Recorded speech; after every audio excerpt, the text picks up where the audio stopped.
नमस्कार दोस्तों, स्वागत है आपके अपने यूट्यूब चैनल रीडिंग लवर्स पर। दोस्तों, आज की जो वीडियो इसमें हम करने वाले हैं आपके यूजीसी नेट वाला जो एग्ज़ाम है इसके लिए पूर्व वर्ष में पूछे गए महत्वपूर्ण क्वेश्चन। और जैसे कि आप सभी को पता है, यूजीसी नेट ज्वाइन के द्वारा 21 तारीख से एग्ज़ाम लिए जा रहे हैं। तो इसी प्रकार के जो क्वेश्चन हैं वो आपको एग्ज़ामों में देखने को मिलेंगे। तो जिनका भी एग्ज़ाम ये 27 तारीख तक है तो उन सभी के एडमिट कार्ड आ चुके हैं। आप अपने एडमिट कार्ड डाउनलोड कर लीजिएगा अगर आपने अपने एडमिट कार्ड जो अभी तक नहीं देखे हैं। तो अपने जो क्वेश्चन है उनको देख लेते हैं, जिसमें हमारा जो यहाँ पर पहला क्वेश्चन रहेगा, निम्नलिखित में से किस शिक्षण स्तर में अधिगमकर्ता को अवधारणाओं के सकारात्मक दृष्टिकोणों के बीच विभेद करने का अवसर प्राप्त होता है? स्मृति, अबोध, विमर्शीय चिन्ह या स्वायत्त विकास स्तर? तो कौन सा स्तर है? और इसमें जो है यहाँ पर ऑप्शन बी को माना गया था, तो अबोध स्तर आ जाता है। अबोध जो स्तर है इसमें अधिगमकर्ता को अवधारणाओं के सकारात्मक दृष्टिकोणों के बीच विभेद करने का अवसर प्राप्त होता है। अबोध स्तर के शिक्षण की पहली शर्त स्मृति स्तर के शिक्षण का होना है, और स्मृति स्तर के शिक्षण के बिना वांछित परिणाम प्राप्त करने की आशा करना मात्र कल्पना है। अबोध स्तर पर विद्यार्थियों को सामान्य ज्ञान तथा सिद्धांत और तथ्यों के संबंध में बोध कराने पर बल दिया जाता है। यदि शिक्षण को अपने इस प्रयास में सफल मिलती है तो विद्यार्थियों में नियमों को पहचानने, समझने और उन्हें प्रयोग करने की क्षमता विकसित हो जाती है। इन प्रयासों के परिणामस्वरूप शिक्षण अर्थपूर्ण हो जाता है। इसके बाद है, शिक्षण के दौरान किसी शिक्षक के वे कथन जो विद्यार्थियों को स्वयं या दूसरे के किसी उत्तर को सविस्तार प्रतिपादित करने के लिए प्रोत्साहित करते हैं, उन्हें कहा जाता है? तो ये संरचना, अनुदेशनात्मक विविधता, अधिगम प्रक्रिया में संलिप्तता या विशेष परीक्षा? तो ये क्या है? और इसमें अगर हम देखें तो हमारा सी आंसर है ऑप्शन डी वाला। तो क्या है? विशेष परीक्षा है। विशेष परीक्षा शिक्षण पद्धति में प्रयोग किए जाने वाले उस पद की ओर इंगित करता है जिसमें शिक्षण के दौरान किसी शिक्षक द्वारा विद्यार्थियों को स्वयं या दूसरे किसी उत्तर को सविस्तार प्रतिपादित करने के लिए प्रोत्साहित किया जाता है। विशेष परीक्षा से जो मतलब है सामान्यतः पूछताछ से होता है, और जिसके अंतर्गत जो पद जिनको शामिल किया गया है वे इसमें जैसे समस्या का चयन है, समस्या का स्पष्टीकरण है, समस्या का समाधान हेतु प्रयास है, सूचनाओं का एकत्रीकरण है और पूछताछ प्रक्रिया का विश्लेषण है। नेक्स्ट आ जाता है हमारा क्वेश्चन, एक प्रभावी शिक्षक बनने की सक्षमता के संदर्भ में किसे अभिवृत्ति और धारणाओं के बजाय व्यवहारगत कहा जाएगा? तो ये नियंत्रण बिंदु, संप्रेषणीयता, प्रबंध, निगरानी, शिक्षक की सलाह, शिक्षक का उत्साह, या कौन से वाला है? कोड वाला क्वेश्चन है, एक से ज़्यादा आंसर आपने इसमें देने होंगे। तो इसमें जो ऑप्शन सी को यहाँ पर माना गया है, जिसमें बी, सी, ई आ जाएंगे। बी, सी और जो ई तो इसमें नहीं है, तो ये वाले इसमें आ जाएंगे। तो एक प्रभावी शिक्षक बनने की सक्षमता के संदर्भ में संप्रेषणता, प्रबंधन और निगरानी तथा मूल्यांकन और फीडबैक मुहैया कराना व्यवहारगत दृष्टि को दिखाता है। एक प्रभावी शिक्षक में छात्रों के साथ सामंजस्य बिठाने की साथ क्षमता ही छात्रों की समस्याओं को हल करने में दक्षता का होना आवश्यक है, और इन गुणों के साथ एक शिक्षक अपनी शिक्षण पद्धति के माध्यम से छात्रों पर अपनी प्रभावी व्यक्तित्व दिखाता है। अगला क्वेश्चन आ जाता है हमारा यहाँ पर, उस शिक्षण संस्थाओं के प्रयोग में लाई जाने वाली अध्यापन विधियों की निम्नलिखित सूची में उन विधियों की पहचान करें जो अधिगमकर्ता केंद्रित होती हैं। तो इसमें परियोजना कार्य, चौक टोक, दृश्य श्रव्य माध्यम से व्याख्यान देना, कंप्यूटर की सहायता शिक्षण या अनुरूपण और भूमिका निर्वाह। तो इसमें कौन से आएंगे? उस शिक्षण संस्थाओं के प्रयोग में लाई जाने वाली अध्यापन विधियों की सूची से उन विधियों की पहचान करें जो अधिगमकर्ता केंद्रित होती है। तो यहाँ पर जो इसमें मानी गई है जो ऑप्शन बी में आई है, तो डी और ई जो है यहाँ पर इसमें आ जाएंगी। तो उस शिक्षण संस्थाओं में प्रयोग किए जाने वाली अध्यापन विधियों में कंप्यूटर की सहायता से शिक्षण तथा अनुरूपण और भूमिका निर्वाह अधिगमकर्ता केंद्रित होती है। इसके अलावा प्राथमिक व माध्यमिक स्तर पर प्रयोग की जाने वाली अध्यापन विधियों में चौक एंड टोक, परियोजना कार्य तथा दृश्य श्रव्य माध्यम के साथ व्याख्या देना ये इसमें आ जाती है।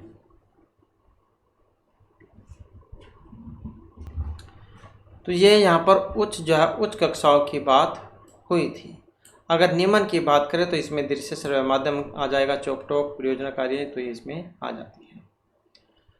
नेक्स्ट क्वेश्चन है हमारा सूची 1 को 2 के साथ मिलान करने का। मिलान करने में हम देख लेते हैं हमारा कौन सा आंसर यहाँ पर बनेगा।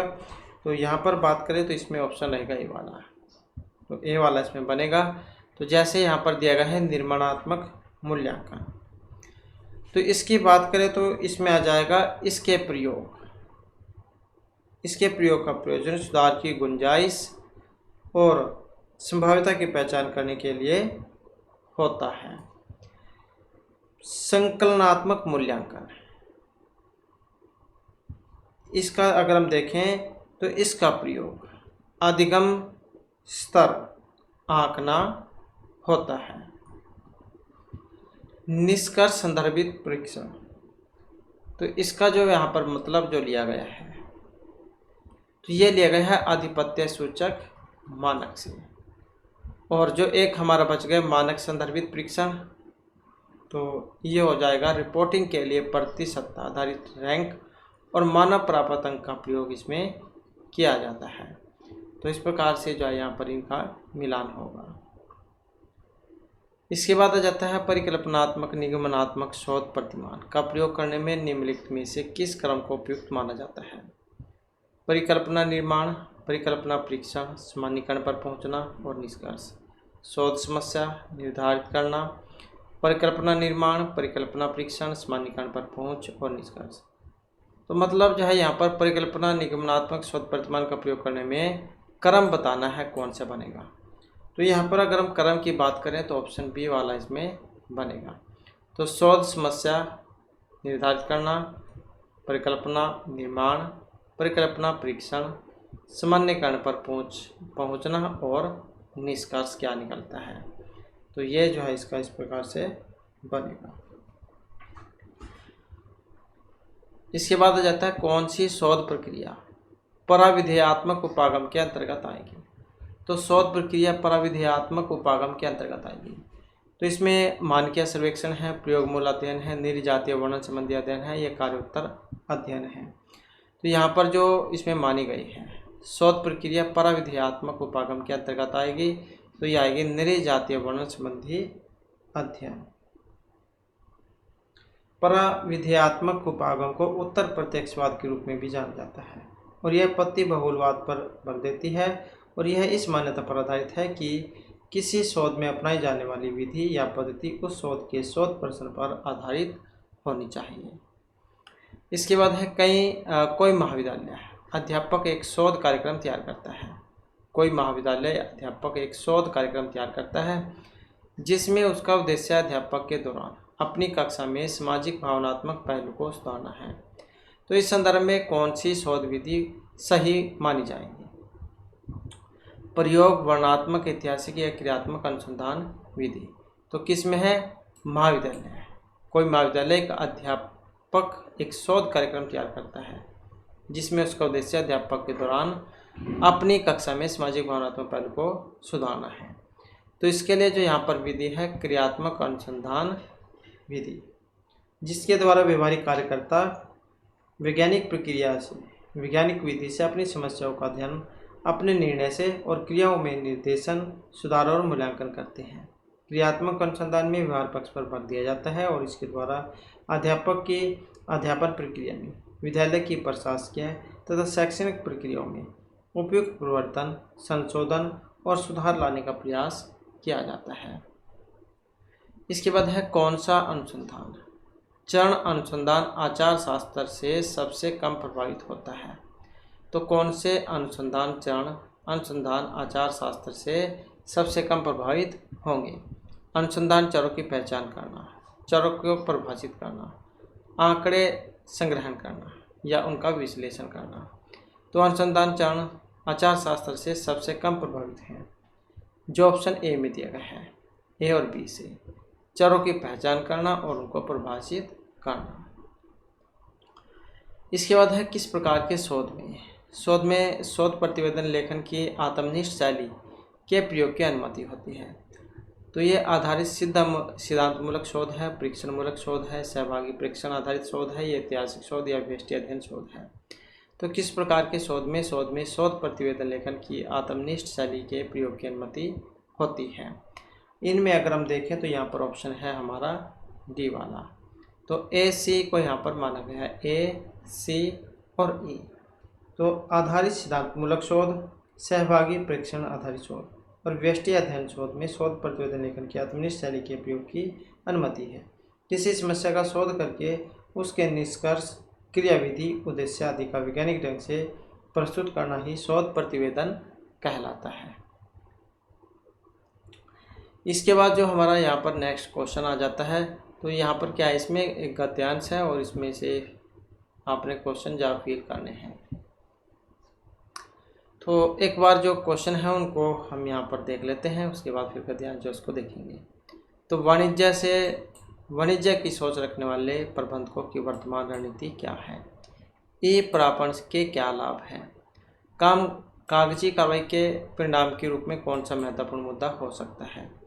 इंटरनेट की ताकत के संदर्भ में ई प्रापण का मुख्य मुद्दा है, ये क्या हो सकता है? अनुच्छेद पर किस बात पर बल दिया गया है? संप्रेषण की प्रक्रिया में जब प्रदाता और आदाता संदेश भेजने और प्राप्त करने के संदर्भ में अपनी भूमिकाओं के अदला बदल करते हैं तो ये क्या कहलाते हैं? तो ये वाले क्वेश्चन है जिनके आंसर आपने इसी में से ही देने होंगे। तो गद्यांश को एक बार हम ध्यानपूर्वक पढ़ लेते हैं और इसके बाद फिर इसके क्वेश्चन जो उनको देखेंगे। तो वर्तमान में अपेक्षाकृत अधिकतर वाणिज्य की सोच रखने वाले विपणनकर्ता किसी भी जगह, किसी भी समय व्यावसायिक उपभोक्ताओं तक पहुंच बनाने और उपभोक्ता संबंधों को प्रबंधित करने के प्रयोजन से वेबसाइट, ब्लॉग और स्मार्टफोन ऐप से लेकर मुख्यधारा के सोशल नेटवर्कों तथा फेसबुक, लिंक्डइन, यूट्यूब और ट्विटर जैसे व्यापक डिजिटल और सोशल विपणन उपागमों का प्रयोग करें, मतलब इन पर अपना प्रचार प्रसार करते हैं। डिजिटल और सोशल विपणन व्यावसायिक उपभोक्ताओं को शामिल करने हेतु बहुत ही तेज रफ्तार से एक नया मंच बना है। वाणिज्य से वाणिज्यिक प्रापण के अनेक लाभ हैं। प्रथमतः इससे लेन देन की लागत कम होती है और इसकी परिणति क्रेता और आपूर्तिकर्ता दोनों के लिए अपेक्षाकृत अधिक कुशल खरीद में होती है। ई प्रापण से ऑर्डर प्राप्त होने और सुपुर्दगी के बीच का समय घटता है तथा वेब आधारित कार्यक्रम में पारंपरिक मांग पत्र और ऑर्डर प्रक्रियाओं से जुड़ी कागजी कार्य समाप्त होते हैं तथा इससे किसी संगठन को अपनी सभी खरीदों का बेहतर लेखा जोखा रखने में सहायता मिलती है। इसलिए लागत एवं समय की बचत के अलावा ई प्रापण क्रेताओं को कड़े परिश्रम और कागजी कार्रवाई से मुक्त करता है। फलतः यह उन्हें अपेक्षाकृत कहीं अधिक महत्वपूर्ण मुद्दों तथा बेहतर आपूर्ति स्रोत का पता लगाने और लागत घटाने के लिए नए उत्पाद विकसित करने हेतु आपूर्तिकर्ताओं के साथ काम करने के लिए आज़ादी प्रदान करता है। हालांकि तेजी से बढ़ते ई प्रापण से कुछ परेशानियां भी सामने आई हैं। उदाहरण के लिए एक और जहां इंटरनेट आपूर्तिकर्ताओं और उपभोक्ताओं के लिए यह व्यवसाय संबंधी आंकड़े साझा करने और यहां तक कि उत्पाद के डिजाइन में सहयोग को संभव बनाता है, वहीं दूसरी ओर यह दशकों पुराने उपभोक्ता आपूर्तिकर्ता संबंधों में क्षण भी लाता है। अनेक क्रेता जब इंटरनेट की ताकत का प्रयोग खरीद आधार पर आपूर्तिकर्ताओं को आमने सामने रखने और बेहतर सौदे में लगने वाले संपूर्ण समय की छानबीन करने के लिए करते हैं। ई प्रापण से सुरक्षा संबंधी बड़ी चिंताएं भी उभरती हैं। यद्यपि घरेलू क्रय विक्रय को बुनियादी इनक्रिप्शन के माध्यम से सुरक्षित किया जा सकता है, परंतु व्यवसाय के लिए जिस तरह की गोपनीय बातचीत की जरूरत होती है उसमें गोपनीयता को बनाए रखने हेतु अपेक्षित सुरक्षित वातावरण की अभी भी कमी है। तो ये वाला गद्यांश है। अब इसी में से क्वेश्चन जो हमने करने होंगे। तो जैसे क्वेश्चन आया था, वाणिज्य से वाणिज्य की सोच रखने वाले प्रबंधकों की रणनीति क्या है? नए व्यवसाय मंच की खोज करना, संबंधों की तलाश करना, विपणन पर अपेक्षाकृत कम निर्भरता या डिजिटल व्यवसाय का अधिक से अधिक प्रयोग। तो वाणिज्य से वाणिज्य की सोच रखने वाले प्रबंधकों की वर्तमान में जो रणनीति क्या है? वर्तमान में जो रणनीति है जो ऑप्शन डी में यहाँ पर दी गई है, डिजिटल व्यवसाय का अधिक से अधिक प्रयोग। तो जैसे आजकल इलेक्शन का समय भी है, अधिक से अधिक जो प्रसार है जो सोशल मीडिया जो उसका किया जा रहा है। इसके बाद आ जाता है प्रापण के लाभ, लागत कटौती, सुपुर्दगी, महत्वपूर्ण खरीद हेतु लंबा समय, समान आभूतिक खरीद, तो कौन से वाला इसमें सही है? सही जाए यहाँ पर ऑप्शन ए को माना गया है, तो ए और बी इसमें सही है। लागत कटौती और शीघ्र सपुर्दगी। तो ई प्रापण के कौन कौन से लाभ हो सकते हैं? दो तो यही है इसमें, और कागजी कार्रवाई से मुक्ति और समय की बचत। इसके बाद है काम कागजी कार्रवाई के परिणाम के रूप में कौन सा महत्वपूर्ण मुद्दा हो सकता है? काम कागजी कार्रवाई के परिणाम के रूप में सौदा विश्लेषण, आपूर्ति हेतु अपेक्षाकृत अधिक निवेश, नए उत्पाद विकसित करना, पारंपरिक उपभोक्ता संबंध को अधिक महत्व देना। तो काम कागजी कार्रवाई के परिणाम के रूप में कौन सा महत्वपूर्ण मुद्दा हो सकता है? और जो ऑप्शन सी में दिया गया है, नए उत्पाद विकसित करना। इसके बाद है इंटरनेट के ताकत के संदर्भ में ई प्रापण का मुख्य मुद्दा क्या हो सकता है? क्रेता और विक्रेता दोनों के लिए अलग अलग खरीद, उपभोक्ताओं के साथ व्यावसायिक आंकड़े साझा करना, उत्पादों की प्रतिस्पर्धात्मक आपूर्ति या बेहतर खरीद सौदे। तो इंटरनेट की ताकत के संदर्भ में ई प्रापण के मुख्य मुद्दे हैं। मुख्य मुद्दे की बात करें तो ऑप्शन सी वाला रहेगा, उत्पादों की प्रतिस्पर्धात्मक आपूर्ति। इसके बाद अनुच्छेद में किस बात पर बल दिया गया है? आपूर्तिकर्ताओं की ताकत, बुनियादी बिजनेस डाटा इंक्रिप्शन पर, व्यवसाय की आपूर्ति पक्ष पर, या प्रापण की प्रमुख विशेषताओं पर। तो किस चीज़ पर बल है इसमें दिया गया? तो यहाँ पर दिया गया है जो ई प्रापण है इसकी विशेषताओं पर। इसके बाद है संप्रेषण की प्रक्रिया में जब प्रदाता और आदाता संदेश भेजने और प्राप्त करने के संदर्भ में अपनी भूमिकाओं की अदला बदली करते हैं, तो ये कहलाता है सार्वभौम प्रतिरूप, समव्यवहारात्मक प्रतिरूप, एकल प्रवाह या बहुलवादी प्रतिरूप। अब इसमें अगर हम देखें तो ऑप्शन है हमारा बी वाला, तो ये आ जाएगा समव्यवहारात्मक प्रतिरूप। नेक्स्ट आ जाता है संप्रेषण में विद्यार्थियों की सहभागिता को प्रोत्साहित करने वाला शिक्षक निम्नलिखित में से किन्हें सुनिश्चित करेगा? तो यह है विरोधाभासी विचारों को, आत्मसम्मान को, कक्षा में प्रदर्शन, वृत्ति के विकास या द्विचर विकर्षण को। तो संप्रेषण में विद्यार्थियों की सहभागिता को प्रोत्साहित करने वाला शिक्षक किन्हें सुनिश्चित करेगा? और जो यहाँ पर ऑप्शन सी में दिया गया है, केवल इसमें बी सी डी आ जाएंगे, बी सी और डी। तो संप्रेषण में विद्यार्थियों की सहभागिता को प्रोत्साहित करने वाले शिक्षक आत्मसम्मान, कक्षा में प्रदर्शन और वृत्ति के विकास और मापदंडों को सुनिश्चित करेगा। अगला क्वेश्चन हमारा अभिकथन और कारण से है। अभिकथन की बात करें तो ये इसमें है, और क्या दिया गया है कि समूह चर्चा में कुछ सहभागी बड़ी बड़ी बातें करते हैं। इसमें तर्क है कि ये विरोधी लोग होते हैं, शांत और प्रतिवादी होते हैं। समूह चर्चा में कुछ सहभागी बड़ी बड़ी बातें करते हैं, इसमें तर्क दिया गया है कि ये विरोधी होते हैं और शांत और प्रतिवादी होते हैं। अब इसमें देखें तो कौन से वाला सही है इनके बारे में? तो इसमें ए तो सही है, लेकिन आर वाली बात सही नहीं है। तो ये कई बार लड़ाई वाले भी होते हैं, जरूरी नहीं है शांति होते हैं। इसी कारण से जो इसी को सही माना गया है, ये वाला गलत है। इसके बाद आ जाता है सूची 1 को 2 के साथ मिलान करना। संप्रेषण बाधा को विवरण के साथ मिलाना है। तो जैसे यहाँ पर शारीरिक है, शारीरिक का संबंध किससे है? तो शारीरिक का जो संबंध है ये अश्रव्य आवाज़ों से है। मनोवैज्ञानिकों का संबंध किससे है? तो इनका संबंध है पूर्व प्रावृत धारणाओं से। भाषा संबंधी का संबंध किससे है? तो यह है अलग समझ से।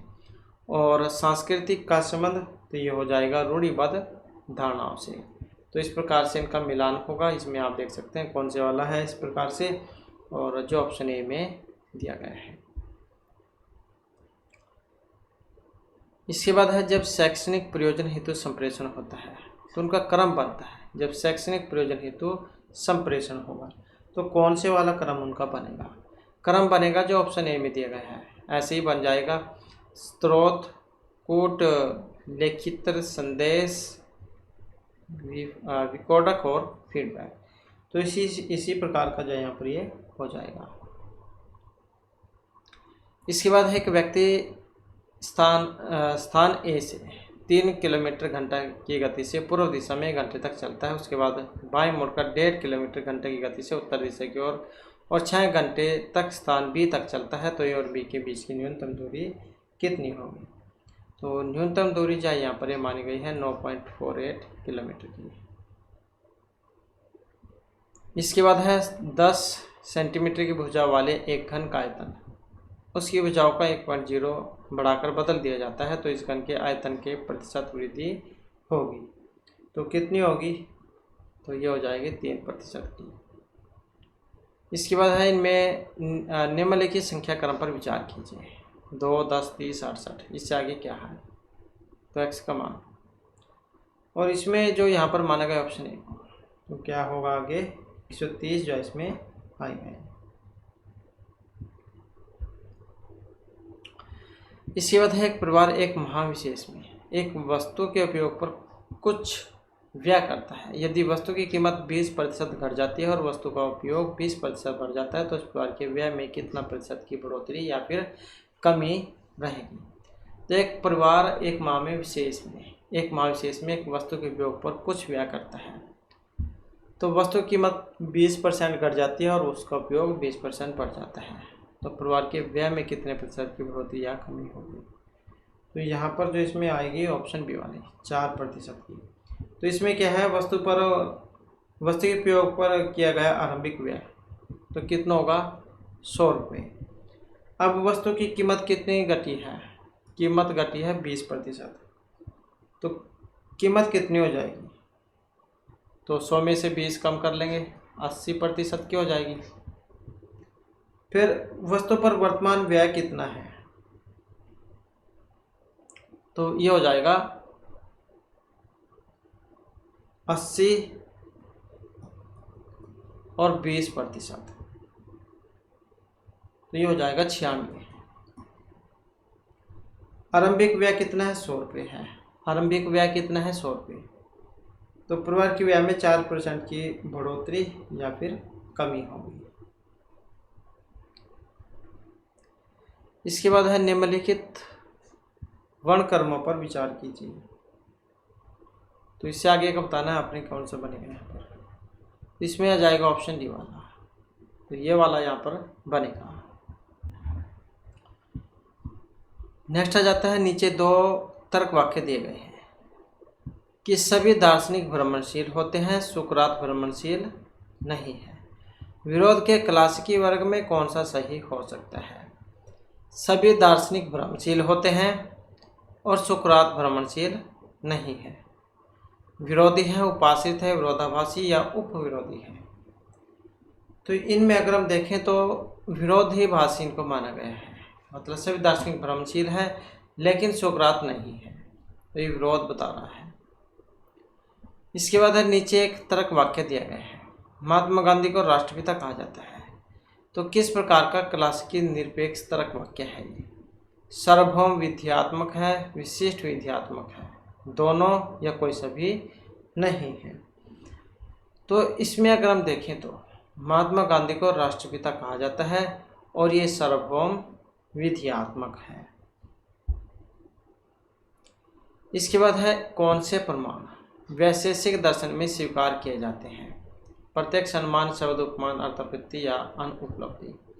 तो वैशेषिक दर्शन में स्वीकार किए जाते हैं और इसमें देखें तो ऑप्शन है ए वाला। ए और बी आ जाएंगे इसमें, प्रत्यक्ष और अनुमान। वैशेषिक दर्शन में दोनों आ जाएंगे और इसके जो प्रणेता कौन है? महर्षि कणाद है। और वैशेषिक दर्शन जाइए भारत के सबसे प्राचीन 6 दर्शनों में से एक है।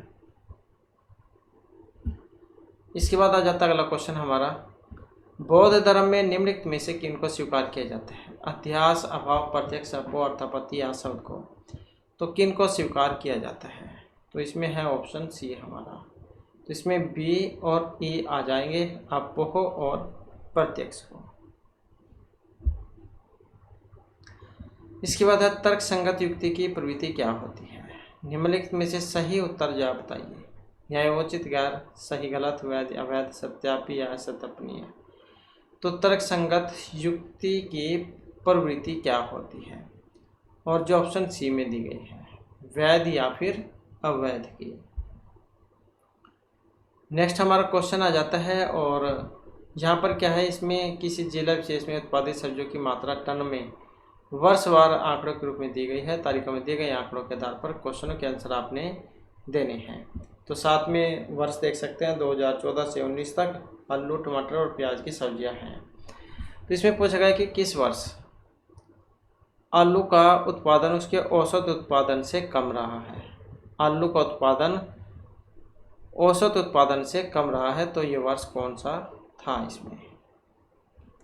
अब इसमें जो ये वर्ष है तो ये 2014 का है, 2014 का। तो 6 वर्षों के दौरान सभी जिलों में आलू की जो औसत पैदावार थी 200, 500, 300 और ये 100, 700, 800 इतनी थी। 1, 2, 3, 4, 5 और 6। तो इनका टोटल कर लेंगे हम, तो 2600/6, तो ये हो जाएगा 433.33। तो ये 2014 में है। तो बी जो है इसमें माना गया है A B D, A B और डी 2014, 16, 17, 2014, 16 और 17।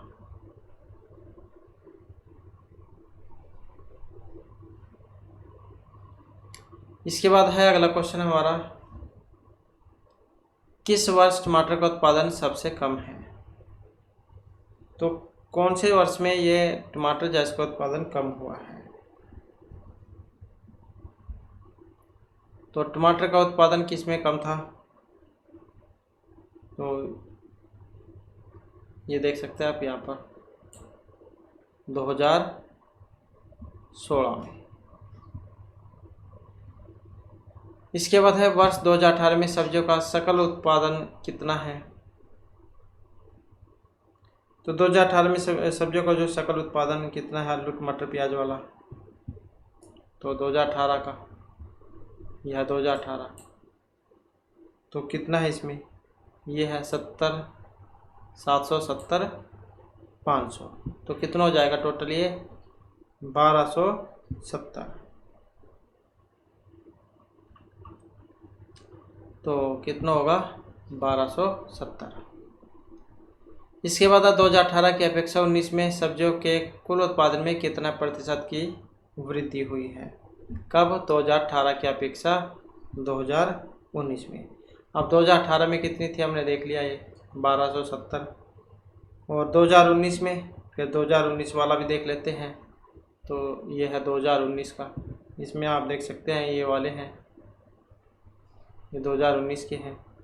तो इसी में जोड़ के कितना आ जाएगा 1590।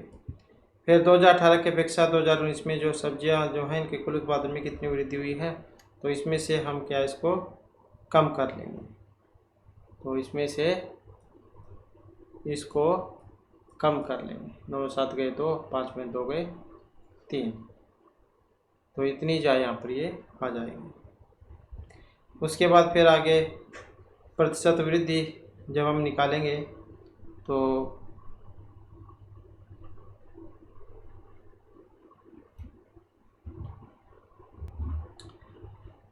इसमें फिर हम जो इसका जो वृद्धि जो है प्रतिशत वो निकाल लेंगे।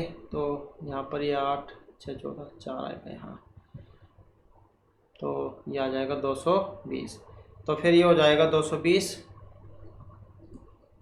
220 बटे में 1270 गुणा में 100। तो जब इसे हल करेंगे तो ये आ जाएगा 17.2%। तो 17.2%। इसके बाद किस वर्ष में सब्जी की उत्पादकता सबसे ज़्यादा हुई है। सब्जी की उत्पादकता कौन सी में ज़्यादा हुई है। तो यह जो है यहाँ पर 2014 से लेकर 19 तक के हमने जोड़ने होंगे। तो ये जैसे है 250, 300, तो ये हो जाएगा 550। फिर ऐसे ही इसका जोड़ लेंगे 2015 वाला, तो ये हो जाएगा 770।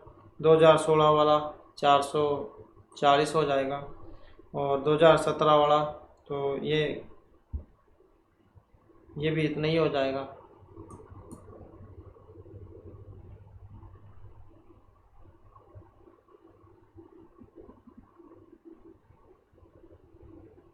180 और 400 है।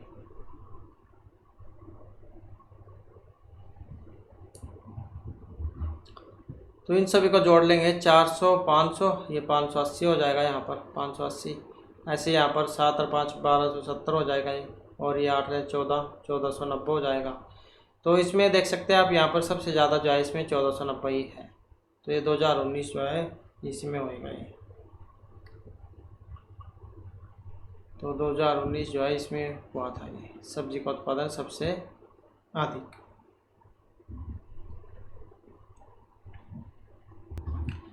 इसके बाद फिर हमारा नेक्स्ट क्वेश्चन है यहाँ पर, ये कंप्यूटर से है। तो CD रोम जो है इसकी फुल फॉर्म आपने यहाँ पर बतानी है क्या होती है, और इसके जो है ऑप्शन रहेगा सी वाला। तो कॉम्पैक्ट रीड ओनली मेमोरी इसको कहा जाता है। नेक्स्ट है मल्टीमीडिया के घटक हैं, यहाँ पर मल्टीमीडिया के घटक हैं और जो ऑप्शन सी में यहाँ पर दिए गए हैं, तो सॉरी जो ऑप्शन डी में यहाँ पर दिए गए जिसमें टेक्स्ट ऑडियो वीडियो ये वाले आ जाएंगे। नेक्स्ट है सूचना और संचार प्रौद्योगिकी जो इसमें शामिल है। ऑनलाइन अधिगम, मोबाइल एप्लीकेशन के माध्यम से अधिगम, वेब आधारित अधिगम या ये सभी। तो सूचना और संचार प्रौद्योगिकी इसमें कौन से आएंगे, तो इसमें आ जाएंगे ऑप्शन सी वाले। तो ये सभी आ जाएंगे, ऑनलाइन गेमिंग है, मोबाइल एप्लीकेशन है, वेब आधारित अधिगम। इसके बाद है नीचे दो कथन दिए गए हैं, एक को कथन ए और दूसरे को तर्क दिए गए हैं। अभी कथन ए है कि ई कॉमर्स कंपनियां के हितधारकों को बेहतर सेवा प्रदान करने हेतु व्यक्तिगत डेटा की जरूरत होती है। तर्क दिया गया है कि इस प्रक्रिया में निजता से समझौता करना पड़ता है। तो इसमें देखें तो कौन से वाला बनेगा, तो यहाँ पर है ऑप्शन ए वाला। दोनों ही सही है, आर ए की सही व्याख्या है। ई कॉमर्स कंपनियों के हितधारकों को बेहतर सेवा प्रदान करने हेतु व्यक्तिगत डेटा की जरूरत होती है और इस प्रक्रिया में निजता से समझौता करना पड़ता है। इसके बाद आ जाता है पाइथन, एक ये programming language, operating system, search engine या स्नेक है। तो वैसे तो आपने पढ़ा होगा पाइथन, स्नेक है, लेकिन क्योंकि कंप्यूटर जीके का क्वेश्चन है ये, तो इसमें जो ऑप्शन बी वाला हो जाएगा, एक ऑपरेटिंग सिस्टम जो है ये माना गया है। सॉरी जो ऑप्शन ये ए वाला है, क्योंकि यहाँ पर कोट वाला क्वेश्चन है ये, तो ए जो है ये माना गया है प्रोग्रामिंग लैंग्वेज। नेक्स्ट है वर्तमान में कार्बन डाइऑक्साइड के वार्षिक उत्सर्जन के आधार पर महादेशों के सही अवरोही क्रम की पहचान कीजिए। तो सही अवरोही क्रम इसमें कौन सा वाला बनेगा, तो अवरोही क्रम जो है ऑप्शन बी वाला हो जाएगा इसमें। तो अफ्रीका इसमें जो है सबसे पहले एशिया के बाद उत्तरी अमेरिका, यूरोप और बाद में अफ्रीका आएगा। तो एशिया महाद्वीप विश्व की कुल कार्बन डाइऑक्साइड का 53%, कितना 53% हिस्सा उत्सर्जित करता है। उत्तरी जो अमेरिका है ये करता है 18%, यूरोप करता है 17%, और अफ्रीका महाद्वीप ये करता है 3.7%। इसके बाद विकास हेतु वैश्विक सहभागिता के सहस्त्राब्दी विकास लक्ष्य में विशेषकर निम्नलिखित में से किन नई प्रौद्योगिकियों को लाभ मुहैया कराना विकल्पित है। सूचना संचार, कृत्रिम प्रज्ञा, नाभिकीय प्रौद्योगिकी, ठोस अपशिष्ट उपचार प्रौद्योगिकी को। तो इसमें जो ऑप्शन ए को माना गया है, जिसमें सूचना और संचार ये आ जाते हैं। इसके बाद है प्राकृतिक स्रोतों से निम्नलिखित में से किस प्राथमिक प्रदूषक का वैश्विक उत्सर्जन भार की दृष्टि से सर्वाधिक होता है। तो यहाँ पर इसमें जो ऑप्शन डी को माना गया था जो कार्बन डाइऑक्साइड है। तो प्राथमिक स्रोतों से प्राथमिक प्रदूषक का वैश्विक उत्सर्जन भार की दृष्टि से कार्बन डाइऑक्साइड का होगा। वायु प्रदूषण के सबसे प्रमुख जो कारण है वो भी कार्बन डाइऑक्साइड ही मानी गई है, जिससे वायु में तापमान भी बढ़ जाता है और ग्लोबल वार्मिंग की समस्या भी उत्पन्न होती है। इसके बाद आ जाता है सूची 1 को 2 के साथ मिलान करने का। तो यहाँ पर जैसे अधिक ऑक्सीजन की मांग करने वाले जलाशय है, तो कौन से हैं, तो यह आ जाएगा इसमें पेपर मिल और खाद्य प्रसंस्करण इकाइयाँ। पादप पोषक तत्व, तो इसमें आ जाएंगे आधुनिक वॉशिंग पाउडर और कृषि अपक्षय। अम्ल एसिड, इसमें आ जाएंगी जो ये खान जो है खान अपवहन, ये आ जाएगा इसमें। पॉलीक्लोरिन टाइबेफेनाइल्स पीसीबी। तो इसमें आ जाएगा अपशिष्ट भस्मीकरण और विषाक्त पाटन स्थल। तो ऐसे जो इनका यहाँ पर मिलान होगा। तो इस आधार पर आप देख सकते हैं कौन सा बनेगा, इसमें ऑप्शन सी हो जाएगा। इसके बाद हमारा क्वेश्चन आ जाता है दोबारा से अभिकथन तर्क वाला क्वेश्चन है। अभिकथन है कि प्राकृतिक आपदाओं से प्रभावित होने की बढ़ती संभावनाओं के बावजूद अनेक समुदाय न्यूनीकरण कार्यक्रमों और उपायों को अपनाने से बचते हैं। तर्क दिए गए कि समुदाय न्यूनीकरण को प्राय अपनी सांस्कृतिक प्रथाओं के परस्पर विरोधी मानते हैं। तो कौन से वाला सही हो सकता है इसमें? अब जो इसमें जो सही है ऑप्शन सी को माना गया है। अब ए वाली बात तो सही है, ए वाली बात सही है, लेकिन आर वाली गलत है। प्राकृतिक आपदाओं से प्रभावित होने की बढ़ती संभावनाओं के बावजूद अनेक समुदाय न्यूनीकरण कार्यक्रम और उपायों को अपनाने से बचते हैं, ये बात वाली सही है और ये गलत है। इसके बाद अब भारत में प्रथम मुक्त विश्वविद्यालय की स्थापना हुई थी। तो मुक्त विश्वविद्यालय की जो स्थापना है ये वर्ष 1982 में हुई थी। कब हुई थी? 26 अगस्त को, 26 अगस्त 1982 में आंध्र प्रदेश के हैदराबाद में हुई थी, डॉक्टर BR अम्बेडकर मुक्त विश्वविद्यालय के रूप में। निम्नलिखित में से किस प्रौद्योगिकी के माध्यम से समकालिक संप्रेषण घटित होता है? तो प्रौद्योगिकी के माध्यम से असमकालिक संप्रेषण घटित होता है। तो इसमें अगर हम देखें तो कौन सा है? ऑप्शन सी जाए इसमें आ जाएगा हमारा DEF। तो ब्लॉग, डिस्कशन बोर्ड और वीलॉग, तो ये इसमें आ जाएंगे। इसके बाद आ जाता है सूची 1 को 2 के साथ मिलान करना, इससे भी हम देख लेते हैं। तो यहाँ पर जो है इसमें ऑप्शन सी जो है इसको माना गया है 2, 1, 4 और 3। तो इसमें देख लेते हैं 2, 1, 4 और 3। तो जैसे यहाँ पर आया है चरण 1 मूल्य संग्रहण है। वयस्कों विशेषकर माता पिता के व्यवहारों का परीक्षण करना और उसका अनुकरण करने से। चरण 2 मूल्यांकन, इसका संबंध है किसी व्यक्ति के मूल्यों को चुनना और उन्हें आत्मसात करना। जो तीसरा चरण है मूल्य स्पष्टीकरण, इसका संबंध है उन मूल्य जिनका उपदेश दिया जा रहा हो और उन मूल्य जिन पर अमल किया जा रहा हो में अंतर जानना। और जो 4 चरण है मूल्य समेकन, यह आ जाएगा मानव व्यवहार के बारे में भावी कथनीयता सुनिश्चित करने में। इसके बाद है यहाँ पर क्वेश्चन हमारा उपनिषद परंपरा से संबंधित नीचे 2 कथन दिए गए हैं। पहला कथन है कि पराविद्या का अभिप्राय वह ज्ञान जो मनुष्य के अनुभव से परे है। कथन 2 है कि अपराविद्या का अभिप्राय उस ज्ञान से है जो मनुष्य के अनुभव पर आधारित हो। तो कौन से वाला सही है इसमें? अब इसमें अगर हम देखें तो ऑप्शन जो है एक को यहाँ पर माना गया है, दोनों ही बातें यहाँ पर सही हैं। पराविद्या से अभिप्राय वह ज्ञान जो मनुष्य के अनुभव से परे हो, और अपराविद्या का अभिप्राय उस ज्ञान से जो मनुष्य के अनुभव पर आधारित हो। तो पैसे क्या देते हैं, जैसे परा हो मतलब दूर हो जा, जो अनुभव से परे हो, दूर हो, और अपराविद्या मतलब अनुभव से अनुभव, ऐसे अपरा जो अनुभव पर आधारित हो।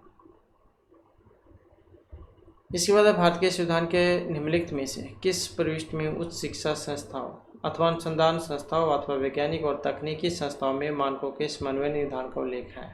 63, 64, 65 या फिर 66 में। तो इसमें अगर हम देखें तो कौन सा वाला सही है? तो इसमें जो ऑप्शन डी को माना गया है।